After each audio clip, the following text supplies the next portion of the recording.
dengan seluruh pengurus, Bapak Abdul Rizal Bakri, yang saya hormati Ketua Dewan Pertimbangan Partai Golkar Revolusioner, dengan seluruh Dewan Pertimbangan, Bapak Akbar Tanjung, yang saya hormati Ketua Dewan Penasehat Partai Golkar Revolusioner, Bapak Lulus Bisa Panjaitan, dengan seluruh pengurusnya, yang saya hormati Ketua Dewan Pakar Partai Golkar Revolusioner, Bapak Agung Laksono, dengan seluruh Dewan Pakar-pakarnya. Saya lihat Dewan Pakar ini sangat aktif sekali. Menjelang Munas pun kepakarannya terus berlanjut. Yang saya hormati Ketua Dewan Etik Partai Golkar Revolusioner, Kanda Muhammad Hatta, yang memverifikasi tentang kekaderan saya sebagai Partai Golkar. Yang saya hormati Ketua-Ketua Ormas Hasta Karya Partai Golkar, yang pernah saya ingin menjadi calon ketua umum di salah satu organisasi harta karya, yang kemudian saya gagal karena waktu itu Dev yang menang, yaitu di AMPI. Mana Dev? Mungkin karena saya belajar dari Dev, waktu saya kalah di AMPI tahun 2010, itu saya masih bendahara Golkar Papua. Saya datang Munas, Dev kebetulan waktu itu beruntung karena bapaknya adalah Menko Kesra dan wakil ketua umum Golkar. Saya bukan anak siapa-siapa dari kampung datang, tapi sebagai orang Timur selalu mempunyai prinsip, begitu layar berkembang, pantang surut untuk kembali.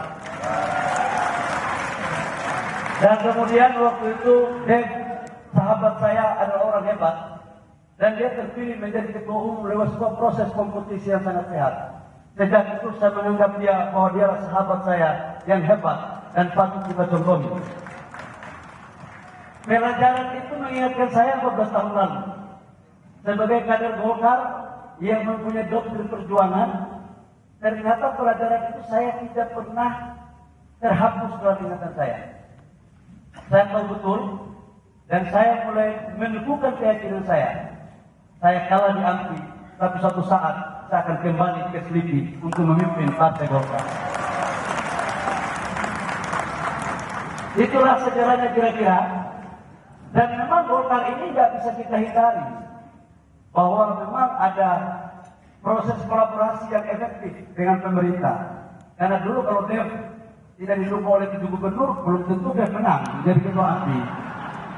Jadi jangan salahkan saya kalau kemudian sekarang saya mencoba untuk mengambil hati pemerintah, kira-kira begitu.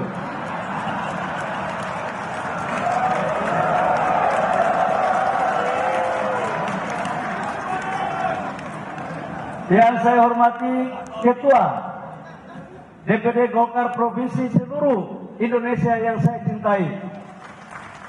Yang saya hormati Ketua-Ketua Golkar Kabupaten, DPD 2 Kota yang saya hormati, serta seluruh peninjau undangan Munas ke-11 Partai Golkar. Hadirin yang berbahagia, izinkan saya sebelum masuk ke visi misi, saya mau cerita sedikit dulu tentang sejarah saya untuk berinteraksi di Golkar. Saya waktu berproses Golkar itu di Papua. Untuk masuk menjadi pengurus DPP Golkar, sulitnya minta ampun. 2010 sebenarnya niat saya mau jadi AMPI itu untuk bisa masuk di Selipi. Karena apa artinya kita sebagai orang daerah kalau nggak punya jaringan. Ternyata kalah saya di AMPI. Untuk membuat haluan saya agar tidak terus terhalang, saya fight di HIPMI. Setelah saya fight di HIPMI, kemudian saya berproses masuk ke pemerintah. Saya bilang, 14 tahun sudah barang ini. Ini momen yang paling tepat untuk kita ikut kompetisi di Partai Golkar. Jadi saya mau jelaskan satu hal. Saya bingung ya. Kalau kita melihat perjalanan Partai Golkar pasca reformasi, senior-senior mohon maaf tolong luruskan kalau saya salah. 2004 Partai Golkar menjadi partai pemenang pasca reformasi. Bang Akbar Tanjung adalah tokoh fenomenal yang mampu membalikkan kondisi partai politik yang terpuruk pasca reformasi menjadi partai pemenang. Apa yang terjadi pada saat Munas di Bali, fight dengan Yusuf Kalla yang juga senior saya.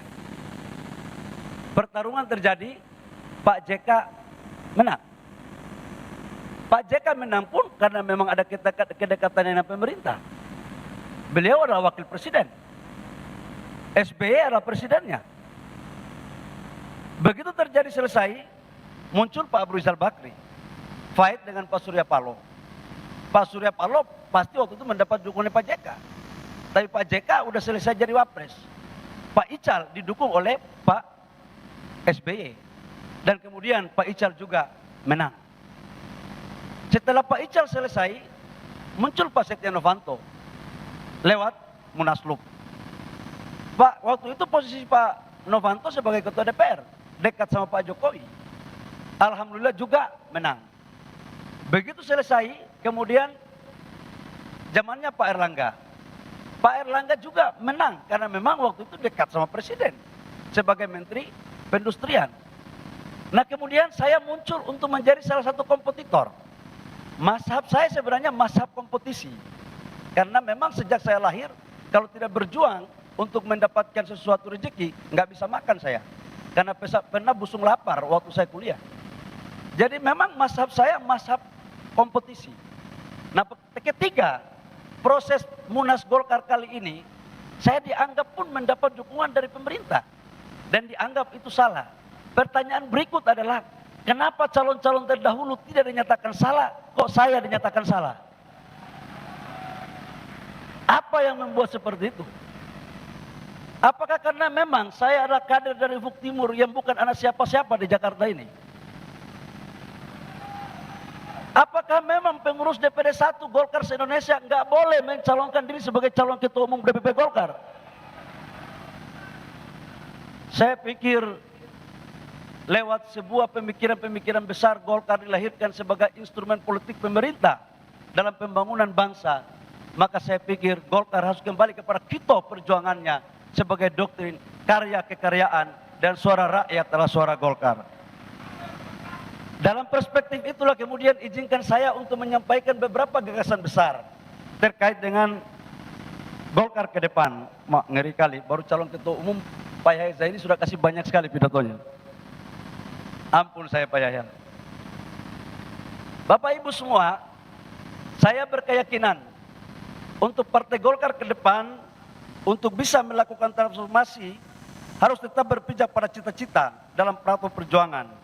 Memperkokoh semangat karya kekaryaan, tidak pernah berhenti untuk senantiasa melaksanakan pembaharuan dan pembangunan. Untuk itu, dalam kepemimpinan Partai Golkar 5 tahun ke depan akan dipandu oleh visi sebagai berikut. Transformasi Partai Golkar menjadi partai modern yang solid dan mengakar untuk menuju kemenangan. Dalam konteks itulah kemudian saya membagi menjadi dua untuk kita bisa menang. Ada internal dan ada eksternal. Saya dulu waktu menjadi kader Golkar masih mengikuti apa yang disebut dengan karakter des. Saya tidak tahu sekarang masih ada atau tidak itu karakter des. Nah, di dalam karakter des itu kita diajari tentang tata kelola organisasi dan konsolidasi organisasi. Ada mekanisme-mekanisme pengambilan keputusan.